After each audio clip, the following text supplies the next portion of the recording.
Assalamu alaikum, my brothers and sisters. Let's talk about the miracles that happened when this holy place were rebuilt and redesigned. The person who built the Masjid al-Haram and Masjid al-Nabvi was Muhammad Kamal Ismail. He was an Egyptian architect and an engineer, the person who gets to design and build the most blessed part of the world. Allah has chosen and designed the whole process. This process was also no less than special. Dr. Kamal Ismail was the youngest one of the graduate from the high school in the Egypt, and then he became the youngest person ever to graduate from the Royal School of Engineering. He was the next sent to the Europe to receive multiple doctorates in the Islamic architecture. He was the first. Dr. Kamal Ismail said that why should I take money for designing the most holy part of the world? He said,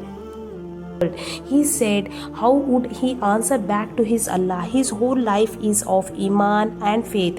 He had a small personal life, and that is why he would spend most of his time in the worship and ibadat. He was over the age of 80 when he signed the contract of designing and rebuilding the Haram and Masjid, and after that he spent his year working for the holy place without any media coverage or spotlight. Not just the architect, the design and the build of the Haram and Masjid are the miracles in their own nature.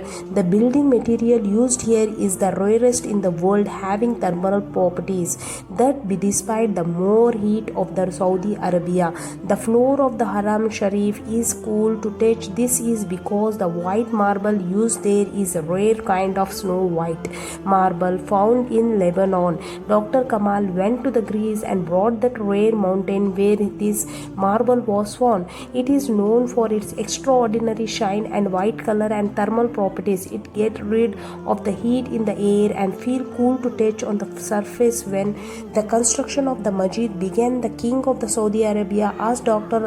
The marble he bought for the Haram was 15 years ago. He wasn't sure if that company still has it. Anyway, he went to meet the executive and told him the story and expected the marble had been sold out completely.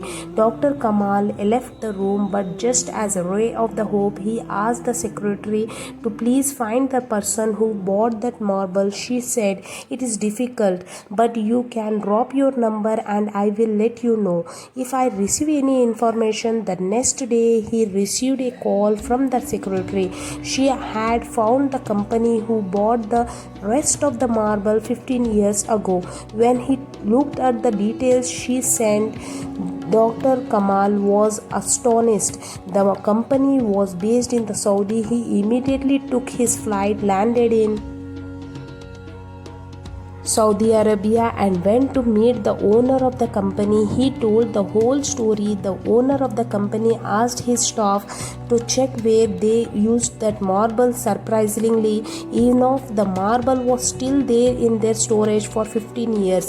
That marble was waiting for Dr. Kamal to come and use it for the building of Masjid. He broke into tears, gave the owner of the company a blank check and asked him to charge whatever he wants.